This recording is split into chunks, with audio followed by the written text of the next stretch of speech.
Hey friend, welcome to reasoning expert. Am Rahul. तो मैं लेकर आया हूँ एसएससी रीजनिंग में सिटिंग अरेंजमेंट। लेकिन आज जो हम पढ़ेंगे, हम कौन सा टॉपिक पढ़ेंगे सिटिंग अरेंजमेंट में? लीनियर रो सिटिंग अरेंजमेंट। हमने पीछे जो वीडियोस सॉल्व की हैं उसमें हमने क्या पढ़ा था? Circular sitting arrangement. और उसमें हमने क्या क्या टाइप्स पढ़ी थी? 5% का सिटिंग अरेंजमेंट पढ़ा था, 6% का पढ़ा था, 7 का पढ़ा था और 8 का पढ़ा था। अब लीनियर सिटिंग जो रो रहती है इसमें भी टाइप्स रहती हैं। तो पहली क्या रहती है? Single row unidirectional. ठीक है, सिंगल रो यूनी डायरेक्शनल का मतलब क्या है कि देखो, जैसे कि आपको एग्जाम में क्वेश्चन आता है इस टाइप का। ठीक है, उसमें आपको बोला होगा कि टोटल नंबर ऑफ पर्सन कितने बैठे हुए हैं, 1 2 3 4 5 6 और सबके सब क्या कर रहे हैं? नॉर्थ को फेस कर रहे हैं। ठीक है, बस इतना ही क्वेश्चन आया होगा। सिंगल रो का ये होता है कि रो एक होगी और उसमें पर्सन दे दिए होंगे 6 7 8 जितने भी दिए होंगे और सबके सबके कर रहे होंगे, एक ही डायरेक्शन में फेस कर रहे होंगे। उसे बोलते हैं सिंगल रो यूनिडायरेक्शनल। एग्जाम्पल ये दिया है मैंने, आइदर वो नॉर्थ में देख सकते हैं, ठीक है, या फिर सारे के सारे क्या होंगे, क्वेश्चन में लिखा होगा सबके सब क्या कर रहे हैं? साउथ को फेस कर रहे हैं। ठीक है, यही दो टाइप्स के क्वेश्चन बनते हैं सिंगल रो यूनी डायरेक्शनल में। ठीक है, नंबर 2 क्या रहता है? Single row bidirectional. ठीक है, बाई डायरेक्शनल का मतलब क्या हो कि जैसे आपको एग्जाम में क्वेश्चन आएगा तो रो एक ही दिया लेकिन नंबर ऑफ पर्सन कितने बोले हुए हैं उसमें, चलो मान लो मैंने बना दिए 1 2 3 4 5 6 7। ठीक है, उसमें से मुझे बोला क्या हुआ है कि कुछ पर्सन क्या कर रहे हैं? साउथ को देख रहे हैं। साउथ के लिए आपको एरो नीचे को बनाना है। ठीक है, इसमें एरो जरूर बनाना है, साउथ के लिए नीचे को एरो बनाना है। और कुछ पर्सन क्या कर रहे हैं? नॉर्थ को देख रहे हैं। ठीक है, तो उन्होंने ये नहीं बोला होगा आपको, जब भी आपको ये वाला क्वेश्चन सॉल्व करना होता है ना सिंगल रो बाई डायरेक्शनल का, तो पहले से ये एरो मत लगा देना वहाँ पे। ठीक है, वहाँ पे एरो नहीं लगाने, वहाँ पे बोला होता है कि कुछ पर्सन साउथ को देख रहे हैं, कुछ पर्सन क्या कर रहे हैं? नॉर्थ को देख रहे हैं। लेकिन उन्होंने ये नहीं बोला होगा कि पहले 3 पर्सन नीचे को देख रहे हैं और अगले 4 पर्सन ऊपर को देख रहे हैं। ठीक है, ऐसा कुछ नहीं बोला होगा। ये जस्ट मैंने आपको समझाने के लिए, एग्जाम्पल के लिए एक चीज़ बता दिए कि सिंगल रो बाई डायरेक्शन का मतलब क्या है कि कुछ पर्सन साउथ को देख रहे हैं, कुछ पर्सन नॉर्थ को देख रहे हैं। तो इसमें ये वाले टाइप के क्वेश्चन आते हैं। ठीक है, नंबर 3 के रहता है ड्यूअल रो सिटिंग अरेंजमेंट। अब देखो इस वाले उसमें क्या है, ड्यूअल रो में क्या है कि आपको टोटल नंबर ऑफ पर्सन बोले हैं कि 12 पर्सन है और उसमें से मतलब कुछ जैसे कि 12 में से उन्होंने बोला होगा PQRST और U। ठीक है, और ABCDEF। तो PQRSTU जो है ये साउथ को देख रहे हैं। ठीक है, और ABCDEF जो है वो नॉर्थ को देख रहे हैं। तो आपको करना क्या है? देखो आपको यहाँ पे इस तरीके से 1 2 3 4 5 6। ठीक है, और यहाँ पर 1 2 3 4 5 6। तो ये क्या देख रहे हैं? साउथ को देख रहे हैं। ठीक है, तो साउथ वाले जो पर्सन होंगे, मान लो ये साउथ को देख रहे हैं सारे, तो आपको ऐसा नहीं करना है कि सबके सब यहाँ पे लिख देने हैं PQRST। उन्हें जस्ट बोला है कि ये वाले जितने पर्सन ही साउथ को देख रहे हैं, तो मैंने इस टाइप से एक लाइन में नीचे साउथ के लिए कुछ एरोज बना दिए। और ये वाले पर्सन ABCDEF ये जो है ये मैंने यहाँ पे बना दी। तो इसका मतलब ये होगा जो ABCDEF के लिए कोई भी हमें डायरेक्शन बोली होगी वो सिर्फ यहीं पर बनेगा। ABCDEF जो भी ये एंटिटीज दी हैं वो सिर्फ इसी रो में बनेगी जो कि नॉर्थ को देख रही हैं। ठीक है, और ये PQRST वाले जो है ये साउथ वाले हैं। तो चाहे P यहाँ पर आए, P यहाँ पर आए, P यहाँ पे कहीं पर भी आए, लेकिन P यहीं पर ही आएगा, नीचे वाली रो में नहीं जाएगा। ठीक है, तो मैंने आपको बता दिया single row unidirectional, single row bidirectional, dual row seating arrangement. ठीक है, तो ये 3 टाइप्स रहती हैं। तो हम तीनों को सॉल्व करेंगे धीरे धीरे जब तक जितना टाइम लगता है। ठीक है, तो आज हम पढ़ेंगे सिंगल रो यूनी डायरेक्शनल। ठीक है, तो गैस देखो पहला क्वेश्चन देखो स्क्रीन के ऊपर क्या बोल रहा है। A certain number of people are sitting in a row facing north. अब देखो इन्होंने क्या बोला है? A certain number of people बोला है, मतलब यहाँ पर क्या है, मुझे नहीं पता कि टोटल नंबर ऑफ पर्सन कितने हैं, 10 9 8 12 15, मुझे नहीं पता। इन्होंने लिखा है सिर्फ a certain number of people are sitting in a row facing north. ठीक है, तो आपको अब ये नहीं करना है, आपको यहाँ पे डायग्राम बना देनी है। ठीक है, आपको ऐसा नहीं करना है कि रो खींच दिया और डायग्राम बना दिया। ये थोड़ा अलग टाइप का क्वेश्चन होता है जिसमें नंबर ऑफ पर्सन आपको नहीं पता है। ठीक है, आगे बढ़ते हैं। N is sitting third to the left of P. तो मैं अभी डायरेक्ट ऐसे बनाता हूँ, N is sitting third to the left of P. तो अगर मैं पी को यहाँ बनाता हूँ तो 1 2 3, एन जो आएगा वो यहाँ पर आएगा। ठीक है, लेकिन ये मुझे पता है कि सबके सब क्या कर रहे हैं? नॉर्थ को देख रहे हैं। ठीक है, तो मैंने पी को नॉर्थ में इसलिए रखा हुआ है। ठीक है, मतलब पी को मैंने क्या किया अपने माइंड में, मुझे पता है पी की डायरेक्शन के नॉर्थ है, तो पी के लेफ्ट में बोला तो लेफ्ट मुझे इस साइड जाना है 1 2 3। तो पी के थर्ड लेफ्ट में कौन बैठा है? एन बैठा हुआ है। ठीक है, आगे बोल रहा है M is sitting third to the left of N. M is sitting third to the left of N, तो एन के लेफ्ट में मतलब 1 2 3। तो एम जो आ जाएगा वो यहाँ पे आ जाएगा। ठीक है, यहाँ मैंने बना दिया। आगे बोल रहा है O is sitting third to the left of M. O is sitting third to the left of M. अब देखो यहाँ पे स्पेस नहीं है तो मैं क्या करता हूँ, थोड़ा इसको यहाँ पे ड्रॉ कर लेता हूँ, P 1 2 3, यहाँ पे n बोला है, 1 2 3, यहाँ पे m बोला है, और m के आगे क्या बोला है उन्होंने, O sitting third to the left of m, O sitting third 1 2 3, तो o आ जाएगा यहाँ पे, ठीक है। तो अभी तक मेरा ये बनकर आया हुआ है, ठीक है, ये बनकर आया है। अब आगे देखते हैं, n is sitting between m and p, n is sitting between m and p, तो देखो m और p ये है, और बीच में n आ रहा है, देखो m फिर 2 का स्पेस है, फिर n, यहाँ फिर से 2 का स्पेस है p, तो ये लाइन मेरी सेटिस्फाई कर रही है ना यहाँ पे, n is sitting between m and p, तो ये तो बीच में आ रहा है m और p के, ठीक है, हो गया। बीच का मतलब ये नहीं होता है कि m और p के n ऐसे आना चाहिए, आइदर हो सकता है एक पर्सन का गैप हो फिर n आया हो, या फिर हो सकता है आइदर 2 पर्सन का गैप हो फिर क्या आया हो, n आया हो, ठीक है। तो ये हर एक पॉसिबिलिटी बन सकती है, ऐसा नहीं है कि n के बीच में सिर्फ एक ही पर्सन होना चाहिए। यहाँ तक बन गया। अब आगे क्या बोल रहा है, देखो, if no other person sitting in the row, sorry n is sitting between m and p, अब बोला है if no other person is sitting in the row what is the total number of person seated. अगर बोल रहा है अगर if no other person, अब बोला कोई भी पर्सन अगर सिटी रो में नहीं बैठा है, what is the total number of person seated, ठीक है।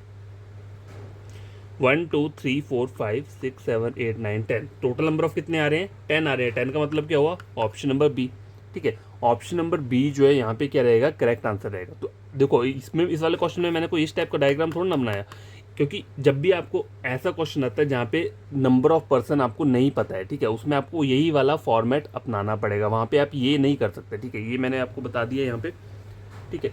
और ये इसका जो आंसर है वो है ऑप्शन नंबर बी। और पर्सन्स को काउंट कैसे करते हैं, जैसे कि हमें लास्ट लाइन में लिखे है ना, if no other person is sitting in the row, बोला अब कोई पर्सन अगर नहीं बैठे तो what is the total number of person seated, तो आपको ये भी ऐड करने हैं, 1 2 3 4 5 6 7 8 9 10, पूरे के पूरे ऐड करने हैं, ठीक है। ऐसा नहीं करना है कि बीच वालों को ऐड किया और पी को छोड़ दिया। तो ये पहला क्वेश्चन था, ये वाला क्वेश्चन जो था है, तो ये भी यूनी डायरेक्शनल का ही है, सबके सब नॉर्थ को दिख रहे हैं, लेकिन इसमें नंबर ऑफ पर्सन आपको नहीं थे, वो मिसिंग थे, वो हमने खुद फाइंड आउट किए कि टोटल नंबर ऑफ पर्सन कितने बैठे हुए, ठीक है। तो क्वेश्चन नंबर 1 जो है ये क्या है, ये सॉल्व हो चुका है। अब क्वेश्चन नंबर 2 करते हैं आगे। देखो क्वेश्चन नंबर 2 में क्या है, इसमें इन्होंने गिवन दिया हुआ है कि 7 people ABCDEF and G are sitting in a straight row facing north, ठीक है। तो इन्होंने यहाँ पे हमें गिवन दिया हुआ, तो हम क्या करेंगे, यहाँ पे 7 पर्सन को बना लेंगे, 1 2 3 4 5 6 और 7। एक और काम किया करो, एक एक्स्ट्रा बना लिया यहाँ पे डायग्राम, क्यों, क्योंकि अगर मान लो ऊपर वाला गलत होता है तो नीचे वाला क्या हो जाएगा, ट्रू हो जाएगा, ठीक है। मतलब बट ये वाला ऐसा नहीं होता कि हर बार पॉसिबिलिटी आती है।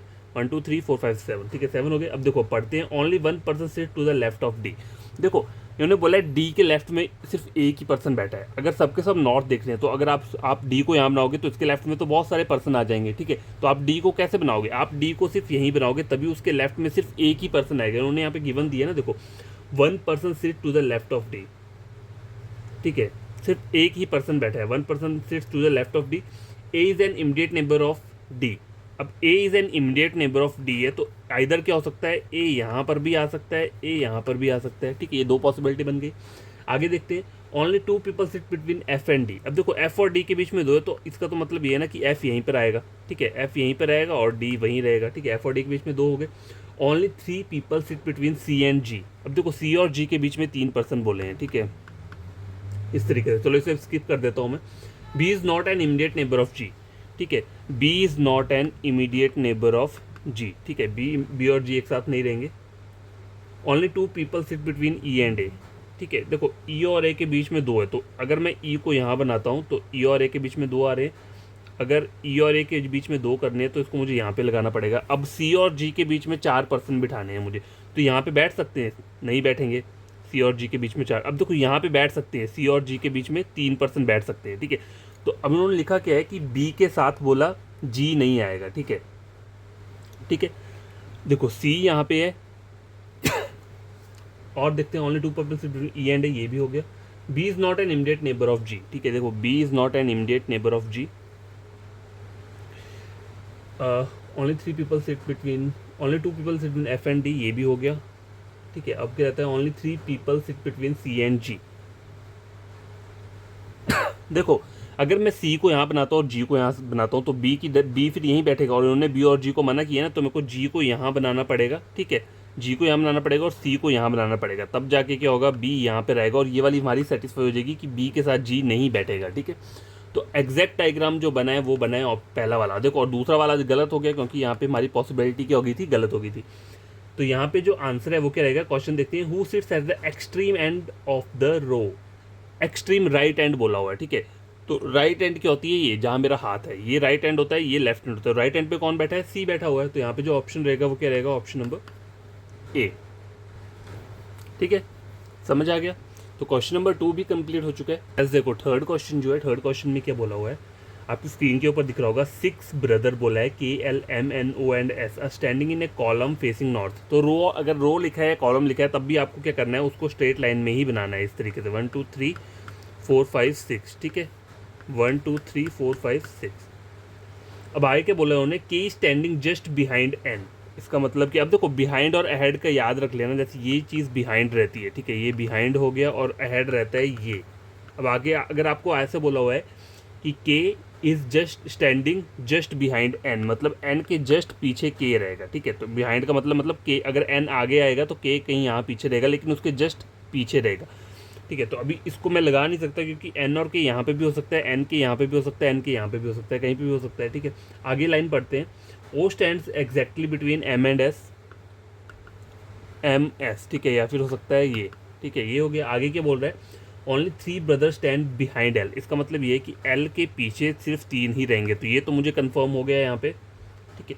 अब एन और के को कैसे बिठाओगे, ठीक है, इधर क्या कर सकता हूँ मैं, देखो अगर एन और के को मैंने यहाँ पे बिठा दिया, ठीक है, या फिर एन और के को यहाँ पे बिठा दिया, या फिर एक और पॉसिबिलिटी क्या बन सकती है, देखो एक और क्या बन सकती है, एन और के को यहाँ पे बिठा दिया, सिर्फ ये 3 ही पॉसिबिलिटी बन सकती है, ठीक है। पहले एन के यहाँ बिठा दिया, एन के यहाँ बिठा दिया, एन के यहाँ बिठा दिया। अब बोल रहा है ये ओ के मतलब साइड में एम और एस रहेंगे, जैसे कि उन्होंने बोला हुआ है only 3 sorry O stand exactly between M and S. अब देखो O stand exactly between M and S नहीं आएगा यहाँ पे, तो ये डायग्राम गलत होगी, यहाँ पे भी नहीं आ सकता, ये भी गलत होगी। O stand exactly between M and S, लेकिन मुझे नहीं पता एम आइदर यहाँ पे भी हो सकता है यहाँ पे, तो हम क्या करेंगे, इसमें एक स्लैश लगा के इसको एस लिख देंगे और यहाँ पे एम लिख देंगे, क्योंकि हमें नहीं पता कि एस और एम कहाँ पे रहेंगे, हो सकता है एम यहाँ पर हो या फिर यहाँ पर हो, या फिर एस यहाँ पे हो या यहाँ पे हो, ठीक है। तो जब भी कंफर्म नहीं हो तो इस टाइप का बना दिया करो, ये जो मैंने आपको यहाँ पे बनाया हुआ, ठीक है। तो इन दोनों डायग्राम्स में क्या है, ये चीज़ गलत हो गई, ये वाली ये चीज़ सेटिस्फाई नहीं हुई, इसलिए ये दोनों डायग्राम गलत हो गया, तो यही हमारा ट्रू डायग्राम है। देखो क्वेश्चन देखते हैं, who is standing just behind के, जस्ट बिहाइंड के कौन बैठा है, एल बैठा हुआ है, तो यहाँ पे जो आंसर रहेगा वो क्या रहेगा, ऑप्शन नंबर ए, ठीक है। तो ये क्वेश्चन नंबर 3 था, ए भी सॉल्व हो चुका है। देखो ये लास्ट वाला क्वेश्चन है अभी आज के लिए, वीडियो के लिए। देखो बोला क्या है, 5 फ्रेंड्स बोले हुए हैं, Tam Tan Tap Tab and Tat. तो मैं लिख लेता हूँ इनके नाम को, क्या बोला हुआ है, टैम बोला हुआ है, टैन बोला है, टैप बोला हुआ है, और क्या बोला है, टैब, और एक और वर्ड बोला है, टैट बोला हुआ है, TAT, ठीक है। Standing in a column facing north. अब देखो मेरी बात सुनो, एक कॉलम और रो का मीनिंग क्या है। देखो रोज जो रहती हैं वो हम इस तरीके से बनाते हैं, ठीक है, 1 2 3 4 5, ठीक है। और कॉलम क्या है, कॉलम जो होता है वो नीचे को बनता है इस तरीके से 1 2 3 4 5, लेकिन बात एक ही है, चाहे आप ऐसे बनाओ ऐसे बनाओ, उनको फ्लिप कर दो तो एक ही बात रहेगी, ठीक है। तो अगर आपको इस तरीके से कॉलम को बनाना है तो आप ऐसे बना लो, अगर आपको ऐसे समझ में आता है, ठीक है। उन्होंने बोला क्या हुआ है, देखो कॉलम के लिए क्या बोला उन्होंने, देखो यहाँ पे बिहाइंड वर्ड यूज़ किया, तो बिहाइंड याद रखना, बिहाइंड का मतलब नीचे वाली, और अहेड होता है ऊपर, ठीक है, याद रखना। अहेड होता है, जैसे अहेड हमने कहा था, तो अहेड होता है ये, और बिहाइंड क्या रहता है ये, क्योंकि इसमें बहुत कन्फ्यूजन रहता है, एग्जामिनर ये वर्ड्स यूज़ करता है, आपका माइंड कन्फ्यूज़ करेगा और आपका क्वेश्चन गलत हो जाएगा, ठीक है। तो ये चीज़ याद रखो, अहेड रहती है ये वाली जगह, बिहाइंड रहती है ये, ठीक है। अब आगे क्या बोला है उन्होंने, time stand behind tan, time stand behind tan, मतलब टैन के नीचे कहीं पे कौन आएगा, टैम आएगा, लेकिन डायरेक्ट नीचे नहीं है, जस्ट नीचे नहीं बोला है, कहीं पे भी नीचे आ सकता है, किसी भी पोजीशन में आ सकता है, ठीक है। तो ये पहली वाली स्टेटमेंट बोली, उसके बाद बोला क्या है, Tap stand immediately behind Tat, Tap stand immediately behind Tat, तो टैट के नीचे टैप बैठा हुआ है, यही बोला है उन्होंने। देखो Tap stand immediately behind Tat, ये हो गया। Only 1 sits between Tat and Tam, देखो टैट और टैम के बीच में क्या बोला है, एक पर्सन बैठा हुआ है, ठीक है। तो टैम मुझे ऊपर ही बनाना पड़ेगा, देखो टैप और टैम के बीच में एक पर्सन बैठा हुआ है। Tab stand immediately behind time,